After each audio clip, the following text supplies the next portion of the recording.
Okay, so before I introduce David, just two things I want to say. One is that for those of you who've been around for a while, you know that our members' meetings, we usually have three presentations. Tonight we only have two. When I went out and asked for volunteers, only two people responded.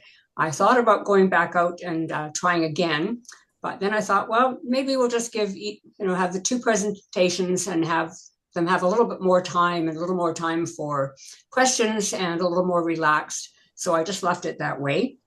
And there was something else I was going to say too. Oh, yes. I'll save this after. It's okay. So David Simon is going to do the first presentation. David has been a member with us since October 23. He's a retired lawyer who's been taking nature photos since he received his first SLR at age 13.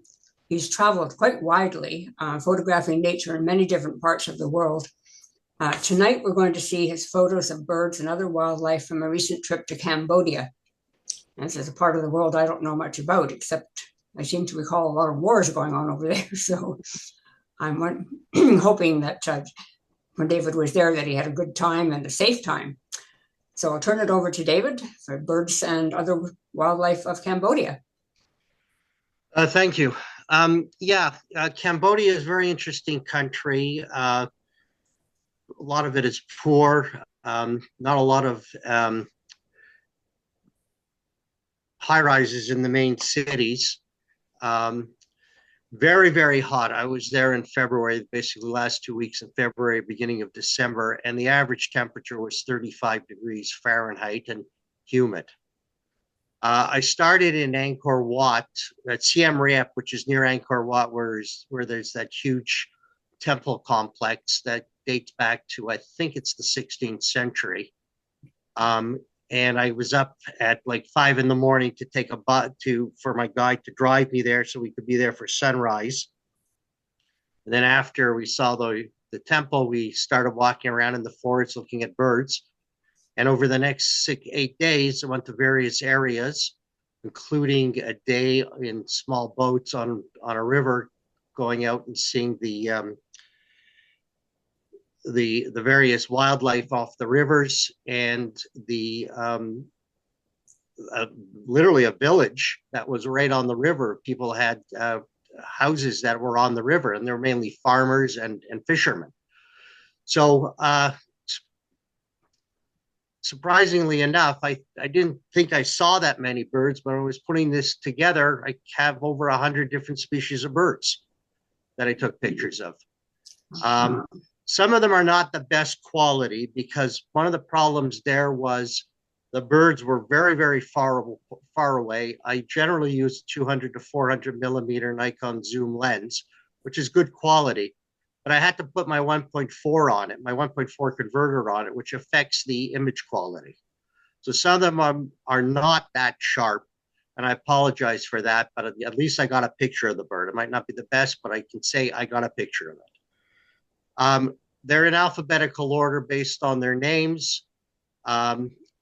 If anybody has any questions about some of these birds, please feel to ask. I don't know a lot about most of them, and I will give some comments about some of them that were quite unusual or just different or unique. So the first one here is just a small Amherst stone chat. Then we have an ashy drongo. Hold on, I just got to fix something here. Okay. And these are all small type birds. They're very similar to some of the ones we have here. An ashy tailor bird. An Asian brown flycatcher. What always amazes me when I go out to these various countries is just the sheer variety amongst the small birds and the big birds. Nature is just amazing. Is it being shared? I can't see it. Sorry. Yeah, it's being shared, Paul. It looks like you have a problem with your setup. Sorry, who? Me or somebody else? Paul. Oh. But carry on. Okay. So this is an Asian green bee eater. This is a Asian open-bill stork, very big bird. Lots of them in the area. One on the ground. Barbet, a lineated barbet. Barred ground dove. A Bengal florican. This is a male. It's also called the Bengal bustard. I got up at an ungodly hour in the morning. We drove an hour out to this huge national park. It must have been several, I don't know exactly how big it was, but it was several dozen square kilometers of flat land. And we met a couple of guides, nature guides in that area, and they were helping us walk through this grassland to flush these birds out. And they would just suddenly take off, and hopefully you were able to get shots of them. Supposedly they're very endangered. My guide said there's roughly 1,000 of these things left. So that's the female. You couldn't get a picture of them just sitting because they were in the grass and they were hiding, and you got even close to them, they would take off. And these pictures were taken from a couple of 100 feet away. This is a black baza type of raptor. Black-naped oriole. Blue-winged kite. Saw a lot of predator, raptor type birds. And we have this black-winged stilt. We have them here. They're in Cambodia. Blue rock thrush. Blue-tailed bee-eater. Lice paradise flycatcher. Brahmini kite. And there's the same bird, but on a branch. Brown shrike.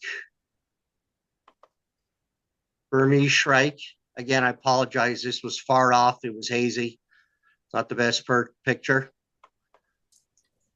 Oh, I did take other pictures. Chinese windmill butterfly. We were driving in this SUV, and if I saw something out the window, I'd tell the driver to stop, and then I would just lean out and take pictures. Red-bodied swallowtail butterfly. Spotted rustic butterfly. Collared pratincoal. Common sandpiper. Again, we have those here. Common wood shrike. Cooper Smith barbet. An Indian cormorant. And I always love when I get these pictures with them eating something. A little cormorant. Cotton pygmy goose. A Saris crane family. The two middle ones are the young ones. The one on the far right left is one of the parents, and the one on the far right is another one of the parents. And these were a couple of 100 feet away from us. So they're really hard to get good shots of. And here we managed to get within about 100 feet of them and was able to take a picture of the family. And these, I think, are the biggest cranes that there are. Eastern jungle crow. Macrodiplex cora dragonfly. Black drongo. Eastern great egret. Very similar to the great egrets we have here. Little egret, which we have here.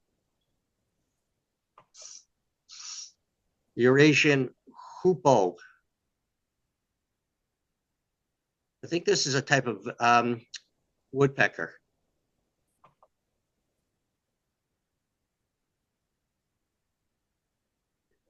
Eurasian coots, very similar to the coots we have here. Eurasian nuthatch. Forest wagtail. Freckle-breasted woodpecker, again, quite far off, overcast skies. Not my best picture. Great slatty woodpeckers. And these guys generally travel in groups. There were about 6 of them in the trees. Greater adjutant. This was huge.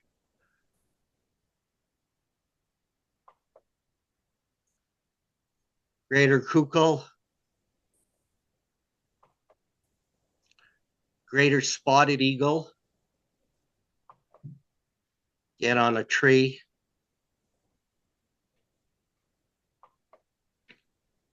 Green-billed makoha.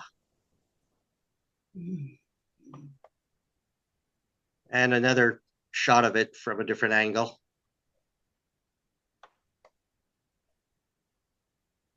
Greenback shrike.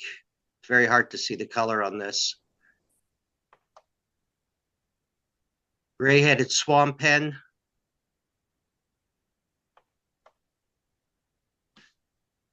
I love when, you know, the pictures come together.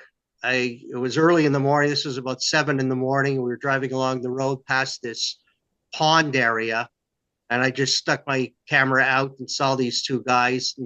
The Chinese pond heron on the left, divided by the flower, and on the right, a little egret. Chinese pond heron in a tree. Gray heron. A lot like, you know, the great blue herons we have here. House sparrows. Black-headed ibis. Obviously, it was nesting period. It was flying off to build its nest. Great ibis. This picture was taken in a farm field. I was a good 350 feet away from these birds, as close we could get to them. I think they're native to China, and this was like 6 in the morning, so the lighting was not very good. It was the best shot I got of them. White-shouldered ibis. And there it is in flight, and you can see the white shoulders behind its neck. Indian spot-billed ducks. Black-capped kingfisher. Hold on.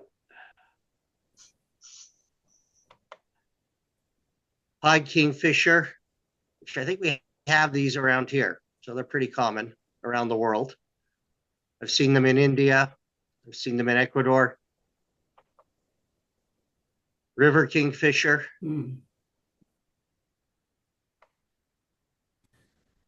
Lesser kukul. Lesser fish eagle. And there it is in flight.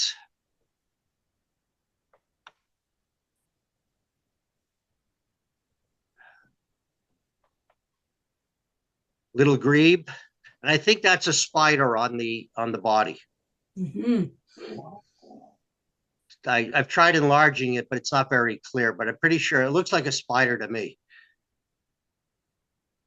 And this was actually in the pond that where I had the picture of those 2 birds earlier. It was in the same pond, pond area.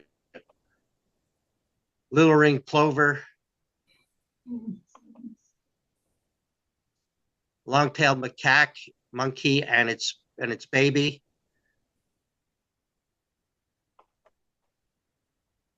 A Malaysian pied fantula with a some sort of fly in its mouth. I always love when I luck out with something like that. Mekong wagtail. These are native to the Mekong River. One of the last mornings I was there, we went on an early morning cruise on the Mekong River. There were a lot of Mekong dolphins in the river, but you really can't get any pictures of them because all you see is sort of their tail coming up and them splashing. But it still was a cool little trip, cool little cruise. Small minivet, mina, a great mina, an oriental darter. These are big. And there it is, just, sunning itself. These are big. These are as big as the great blue herons we have here. Oh, an oriental garden lizard, which is near one of the hotels I was staying at. Oriental robin magpie.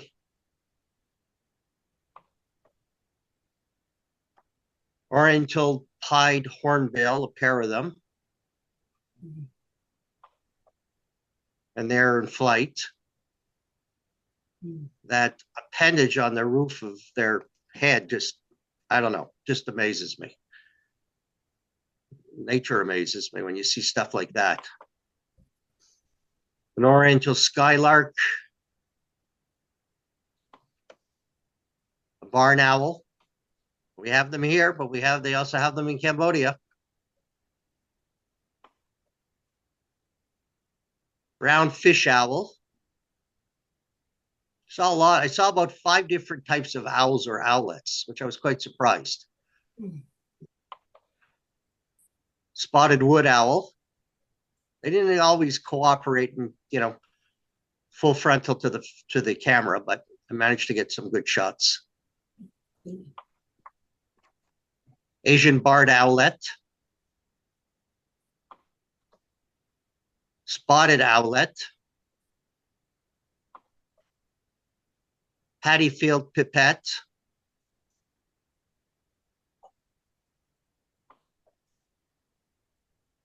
Painted stork, standing in a field, and then one in flight. Purple sunbird.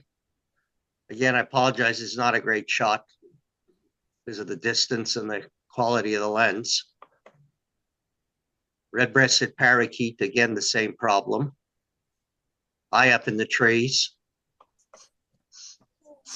Red-breasted parakeet again. Red-wattled lapwing.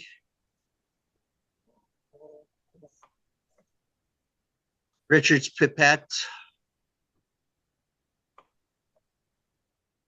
Indo-Chinese roller. Rufescent prinia. Rufous-winged buzzard. And just a different from the other side, basically.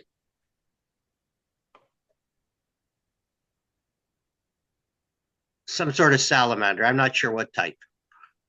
Again, it was near one of my hotels. Oh, I hope you can see this. There's a savanna nightjar. It's a bird that basically is alive, active at night, and during the day, it just sort of hides itself in fields. And it's in the middle. I don't know if can people see it? No, I can see it. Yeah. So, I mean, you could walk by this field and you could miss it. And I obviously couldn't get very close to it because it would have taken off. Scaly-breasted Muñez. Tree sparrow.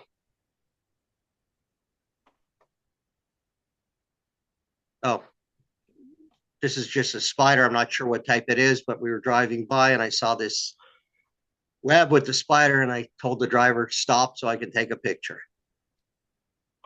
And he wanted a nice tip, so he'd stop. Spot-billed pelican. These are big. Spotted dove. Standing black-collared starling. And a pair of them on the ground. A taiga flycatcher.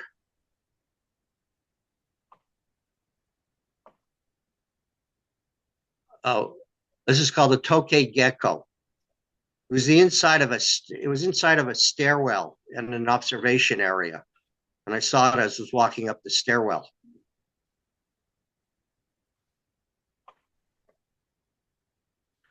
Western marsh harrier, whiskered tern, and I think I'm pretty close to the end. Another view of a whiskered tern. Oh, another one in flight. I wasn't supposed to have this many of this one. White rum falcon. Another view of it from a different angle.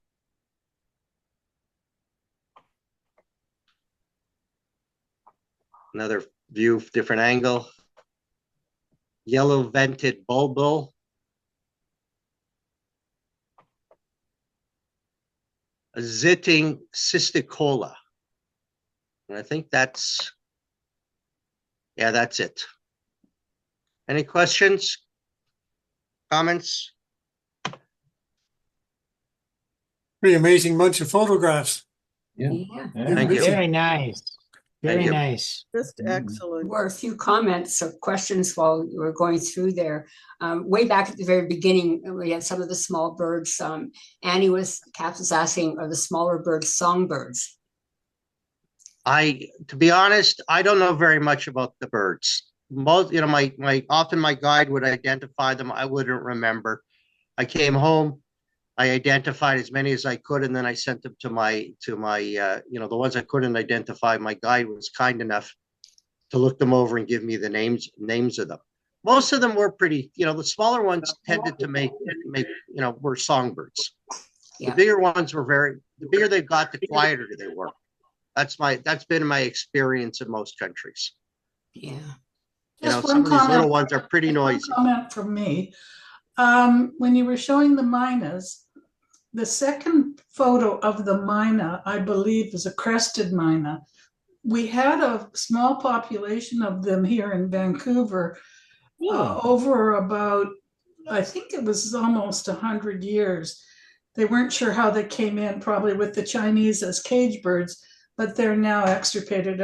Actually, I don't know if that's the right term to use when it's not a native species, but they're not here anymore anyway. But I've seen many of them when I lived in East Vancouver and later on.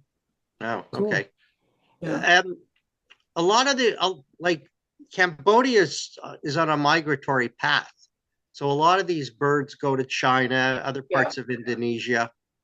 I was there. It was technically the winter when I was, close to the winter in Cambodia, because I was there in February. It was very, very dry. Yeah. I mean, there were fields that the farmers had burnt to clear them to get them ready for other crops. And I have a couple of videos of some farmers on these mechanical contraptions, I call them. It's basically a motor that's attached to a flat thing, and they were in rice fields, flattening the rice fields so that they could, after they finished that, they would plant the rice and flood it. Rice was dirt cheap there. You could go to a restaurant and buy order a meal and get a huge bowl of rice for the equivalent of 50 cents US. And in the markets, the rice was selling for under $1 US a kilo. Nice. It was an interesting country, very interesting. I enjoyed it. Sounds like. Sounds like a very interesting country. Dave, I was Elizabeth, I have two questions. David, how long were Sure. you in Cambodia? How long were you in Cambodia for? Was there about 2.5 weeks. My tour was basically, I went to Siem Reap. Then the first thing we did is Angkor Wat because that's the tourist like the tourist site, one of the tourist sites in the world. It didn't really grab me. And then my driver took me out to various areas around Siem Reap, and we'd come back for 3 or 4 nights. And then we went out further south to a few other areas. And so that was a total of 8 days. And then they dropped me off in Phnom Penh. And I just spent 6 nights in Phnom Penh, just around the city. There's not a lot of nature around Phnom Penh. It's very well built up. And further south, as you get towards the coast, a lot of it has been built up. So it just wasn't worthwhile to go down there. Tour or on your own? Sorry? Were you on a tour or were you on? No. I found a local tour company in online in Cambodia, and I was the only person on this tour. I had a nature guide, local Cambodian gentleman, and a driver. And they took me to the various sites, and it was really interesting. And we saw some, very interesting things. And I'll tell you about the getting a car flat tire repaired. If you ever want to hear that, that cost a grand total of $2.50 US Nice. to get repaired, and it took 5 minutes. 10 minutes maximum. Funny. It was fun. And one other question. I've not been to Asia. I've not bird watched in Asia, but surprisingly absent from your pictures. Any hummingbirds at all? No, I didn't see any hummingbirds when we were there. There weren't a lot of flowers. It was the dry season. Okay. But the reality is, because I was in Ecuador a couple of years ago. Yeah. And hummingbirds are only native to North and South America. Okay. I did not know that. Yeah, they're not native anywhere else. Okay. Now somebody could correct me, but I'm pretty sure that's the case. So the place to really see hummingbirds is Ecuador, countries around there. And when I did a talk, I think last year on my hummingbirds, and I saw over 100 species of hummingbirds when I was there.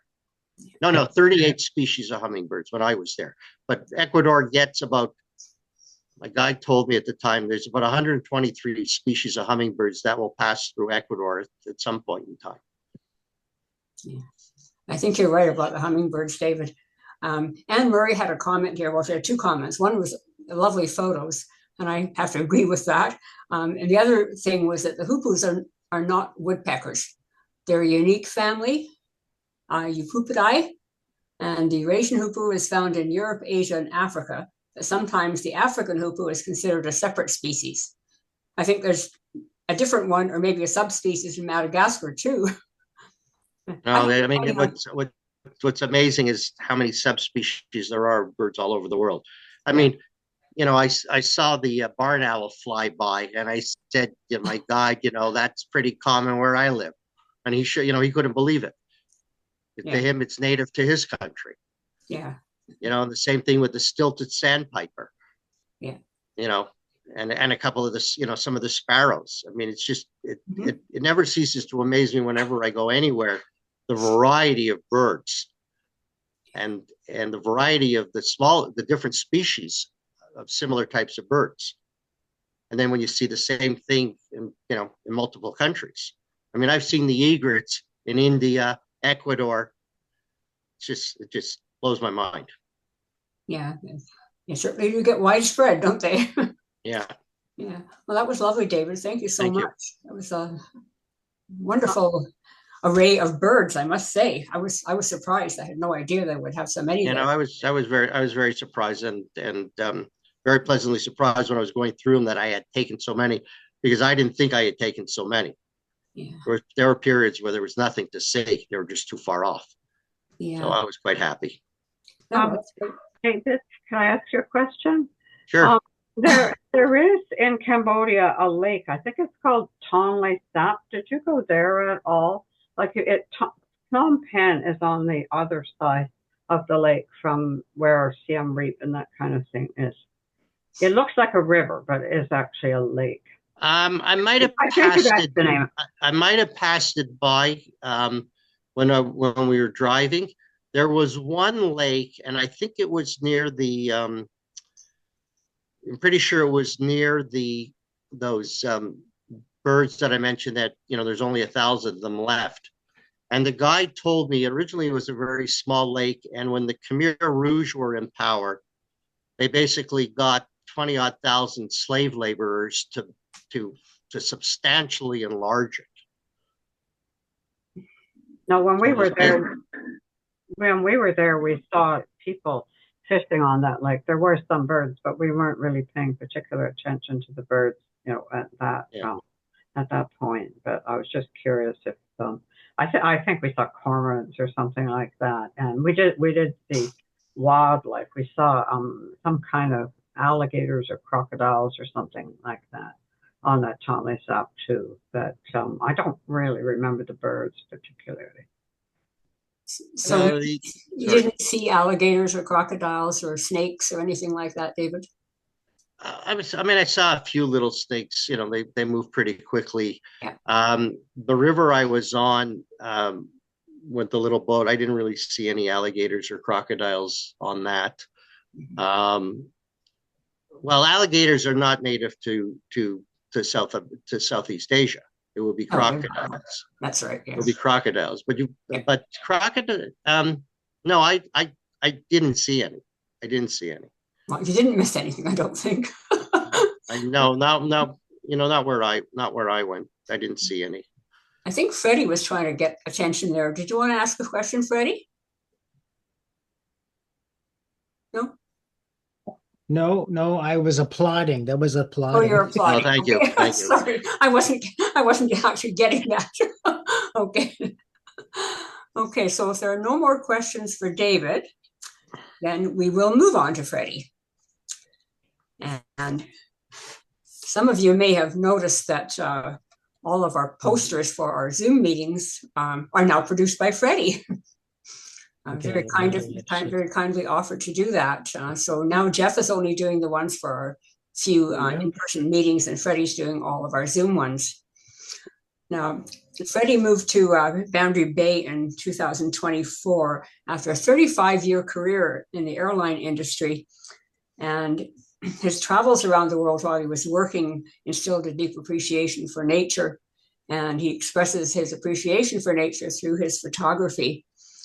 In retirement, he's been enjoying a lot of traveling with his husband, Claude Hewitt. Tonight, he's going to be sharing photos from a recent trip, which included a visit to Singapore's bird paradise. And it certainly sounds like it's a paradise for birders. So I'm looking forward to this one, Freddie. Thank you. Okay, can you hear me? Yes, we can.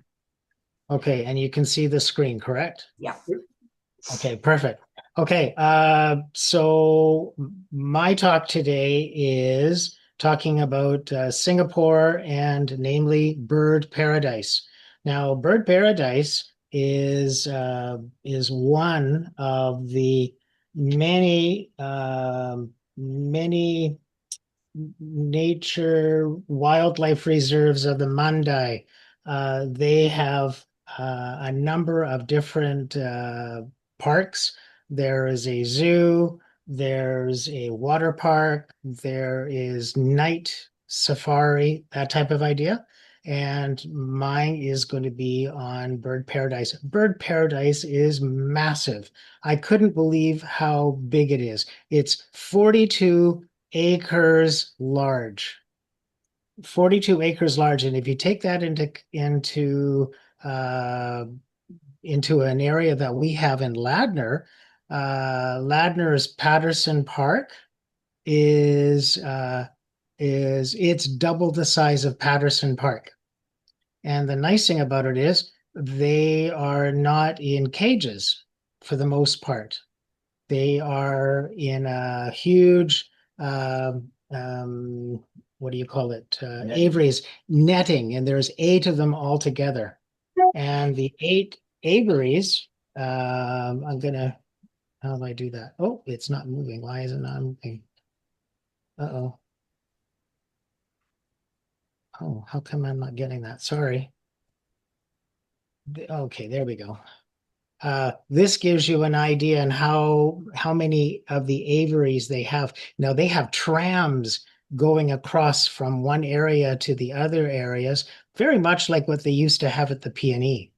And if you didn't want to do any walking, because it's quite a distance, they had trams would take you. And so they have the Wing Sanctuary, they have Pelican Cove, and Australian Outback. There's Heart of Africa, Wings of Asia, and Crimson Wetland, in the Amazonian Jewels, and Songs of the Forest. And they also have a sky amphitheater.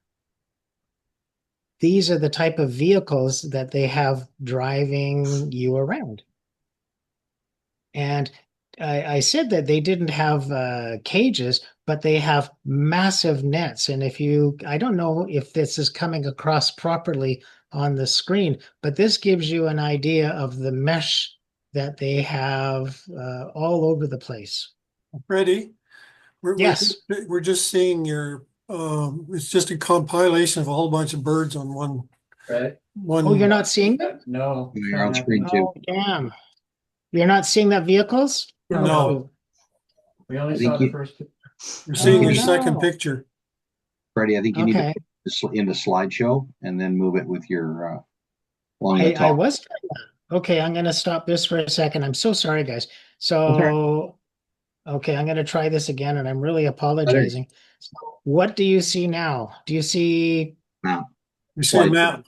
We see a map. Okay, perfect. Okay, if I go to the next one, do you get another map? No. You're not. you haven't No, moved over. yet. No. Oh my Same God. map. Okay, so how am I going to do this? How come this worked before, Jim? Okay, I'm sorry. Okay, we'll have to do it this way then. Can you see that? Yep. Yeah, that worked. Okay, if I go to the next one, does that do it?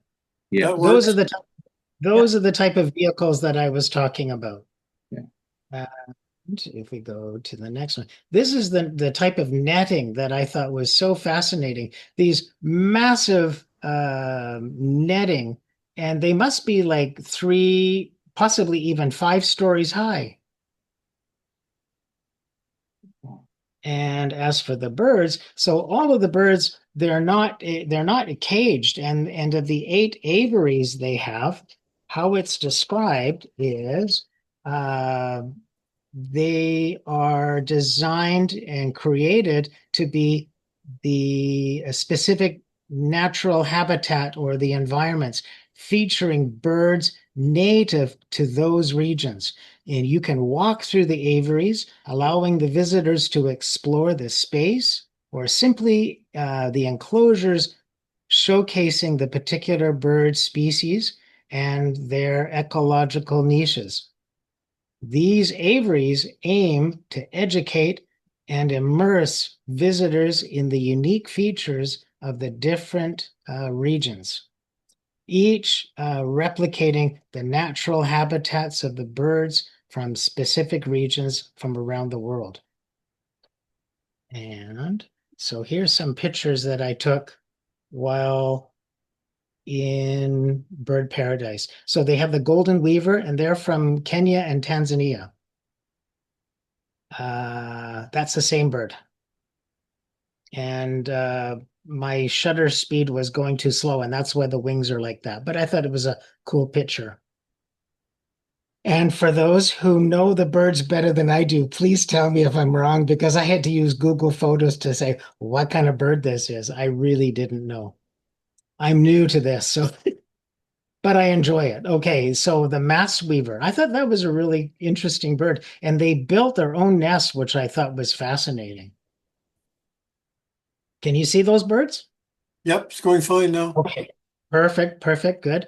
There's the western long-tailed hornbill. kind of looked like a punk rocker, I thought. And there's the purple starling, and they're found in the savanna, Africa. And a close-up at that same bird. And I love the eyes.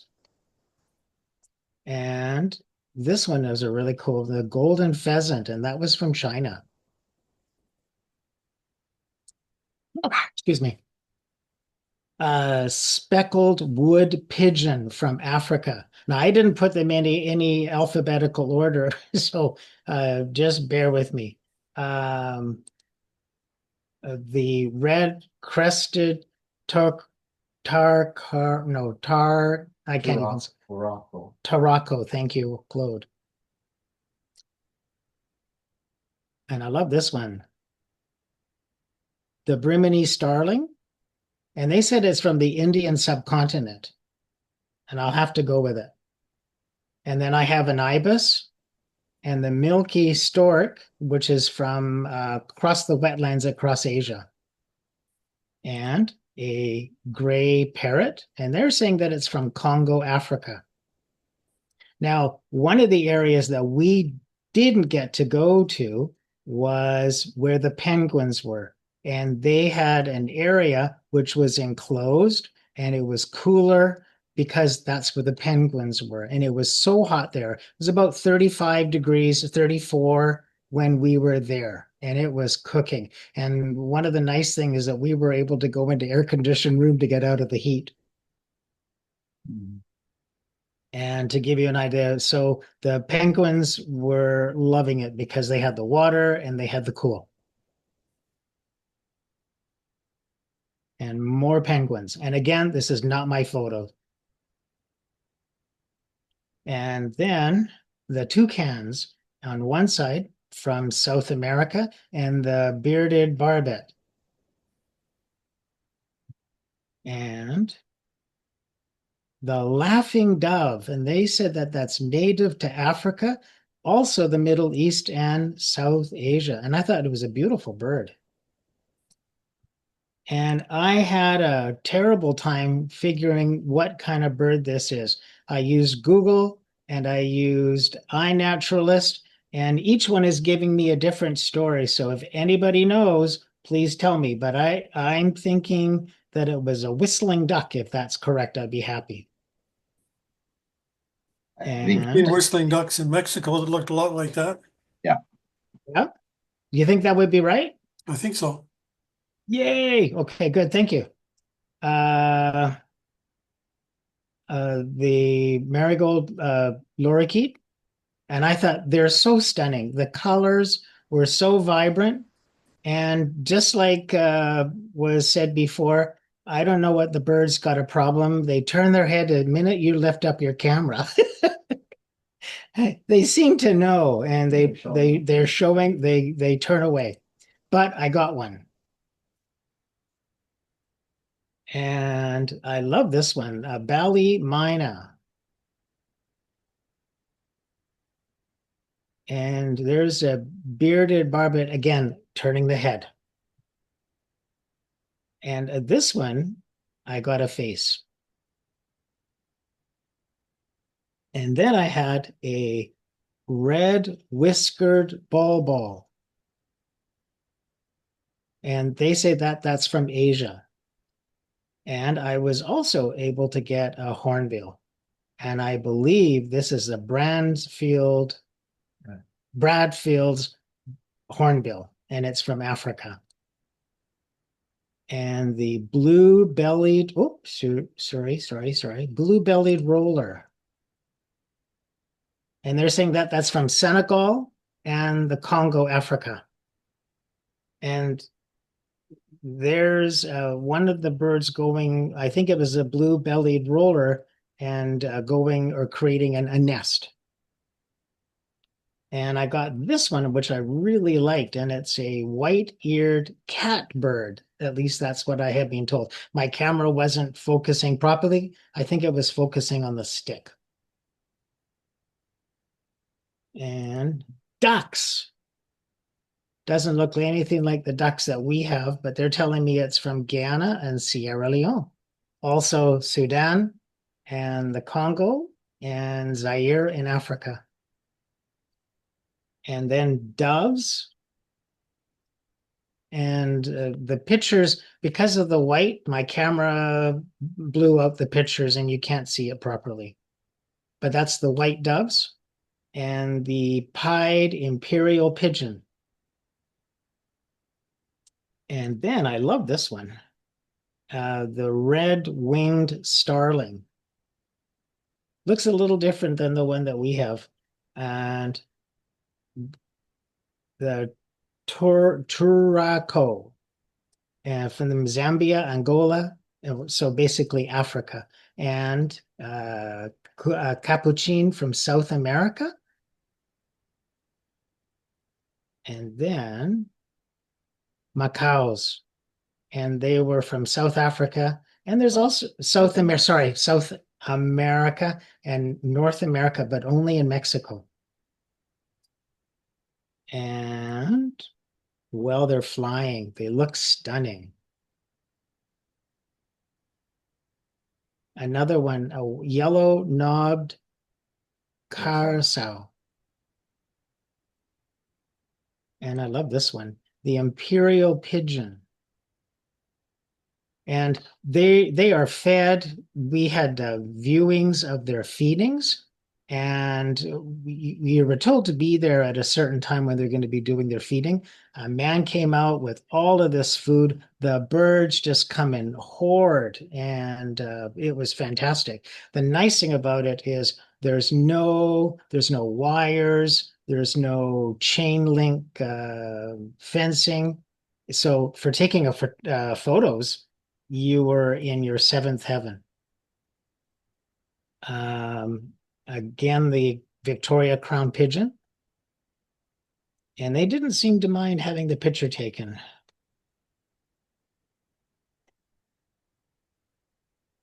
The Colette, and it's endemic to the Philippines.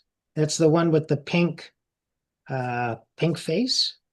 And the yellow ones are the golden crested mynas, and they're from Cambodia, Laos, and Vietnam, from what I have been told. And that one, you can see it is eating mealworms, I believe. And then the white cockatoo, and they're saying that it's endemic to Indonesia. And I got a better picture than that. It wasn't blown out. And then the hornbill. Now you can actually see, I don't know if it's coming across here, but can you see the screen that's behind the bird? That's the mesh. That's the mesh that's enclosing the whole complex itself. And it would be about, 5 stories high and quite large. And now that's I got a better one when it's just sitting on the perch. And they had natural simulated waterfalls in this particular area because they had the flamingos and the ibis. More ibis, lots of ibis. And I love this one. It's a black-necked swan.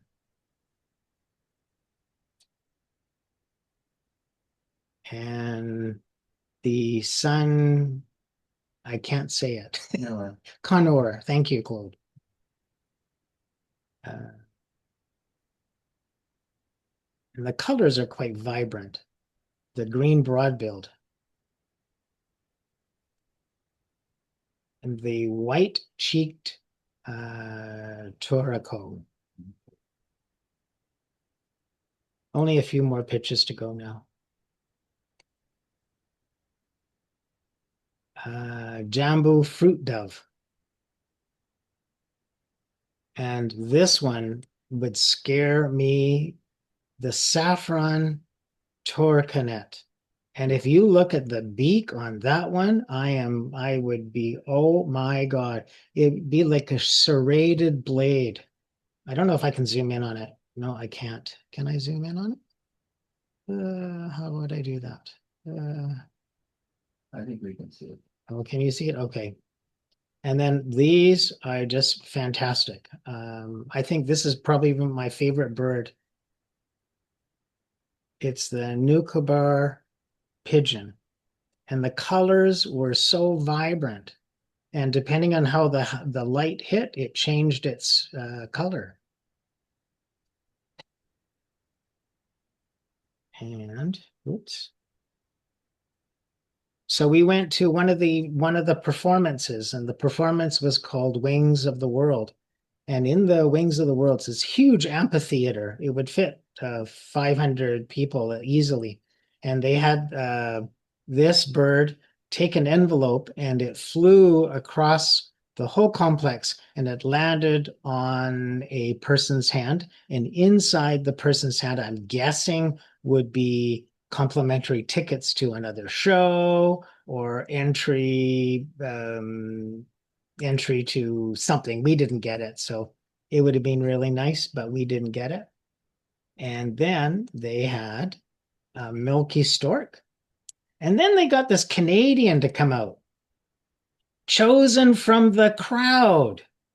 And this lady came up to the three of us and went up to Claude and said, "Would you be interested in helping us with our performance?" So Claude went down to his performance, and all he had to do was hold a hula hoop. And there's Claude holding the hula hoop, and the hornbill had to fly through the hula hoop. And there's going through the hula hoop. And it had to go through not just one, not two, but 3 hula hoops. And coming out again. And there's the same hornbill going back. And the chattering lory from Indonesia. And at the very end, we had all of the flamingos come out and give a finale parade. And at the end of that came out the storks, and they all came out as well. And that's the end. Okay, so for the aviary, I've been to many different aviaries, but I wanted to say that this one was undeniably the best for me. Unlike most bird aviaries, this is a whole forest or a park in an aviary. There were many species of birds, all active, and the best it was for photography was fantastic. There was no chicken wire in the foreground. There were also not that many people, I don't think. We didn't have a lot of people there. So it was great. It's expensive, I must admit. Canadian dollars on the exchange was about $45 to go in. But they have, we didn't partake in it, but there's lots of restaurants, there's lots of washrooms around, there's lots of watering stations, and I guess that's about it for me. Benches and Oh, resting benches, yeah, and it was lovely. Highly recommended if anybody is considering go there. And I would love to go back, and I would like to block back to there again. And that's it for me. That was lovely, Freddie. Okay, so a couple of comments here. Great photos and interesting names. Thanks for sharing. That's from Shanti. And Anne-Marie says, yes, hummingbirds are just in the Americas. Stop. And Shanti is saying, great photos and well presented. Thanks, Freddie, and talented Claude. Sounds pretty my cheap backup. for what you saw. That was so much. What's that? I say it sounds pretty cheap for what you saw. If you're trying Yeah, to do you go know on a what? birding trip to get that many birds, it'd be a lot more than that. It's true. But you're thinking, yeah, it was, but it was a lot, but we had a fantastic time. On our trip, we went for 3 weeks. We went to Singapore, we went to Malaysia, we went to Borneo, the Philippines, and came back through Incheon, Korea in 3 weeks. Took thousands of pictures. I've got orangutans and proboscis monkeys and sun bears, plus all the birds, and it was just lovely. Well, I see another presentation in your future, Freddie. Sounds like you have a lot of material there. And Carol and Paul Rennie are saying around the world in a few hours. Great. That was an absolutely fascinating way of presenting birds. I have to say that their whole concept of having all of those different birds from different parts of the world inside these different aviaries and no defenses. We did not even get to go to all of the different places. I mean, the raptors, we didn't see the raptor performance. And they had American eagles. They didn't call them bald eagles. They said American eagles. They had hawks. They had cassowaries. They had emus and ostriches. And yeah, it was unbelievable. Yeah. Now I don't know how they would do it if they're not supposed to be in cages, and they're cassowaries. I wouldn't want to be there. Yeah. No, that would not be so good for the others. No, definitely not. So Freddie, can you get through that whole place in one day? Is it realistic, or is it more? You know what? They say you can, but it was so hot. I mean, it really was. It was cooking, and we stayed. How many hours? About 5 or 6 hours. We were there about 5 or 6 hours, and yeah, you they say you can do it, but you'd be really if you could do it. No, if you did it, you wouldn't be stopping to take pictures. It's massive. I mean, if you take Patterson Park in Ladner and double it, that's how big it is. Yeah. Yeah. But you know what? The walkways, there's elevated sky walkways, which is fantastic. But all of the walkways, they had plaques saying what kind of birds are there. And that I really did appreciate. Plus there was areas that you could feed, you could get feed to give to the birds, that type of idea. Mm-hmm. Nice. That looked like a pretty incredible experience. Yeah, I agree. Anyway, that's it for me. Well, thank you so much for sharing that, Freddie. That was great. Anybody have questions? Any more comments? I just thought it was great, Freddie. Audrey's got, she's I talking. wanted to just ask one question, Freddie. In the pictures, we could see squares, and that's the kind of like the netting that's enclosing the birds, is it? Those squares? I believe that would be the netting that's enclosing the birds. Yeah. Okay. Yeah. That's what I thought. I mean, with the hornbill that's in the background, I mean, that bird was really high up in the air, and you could see the mesh.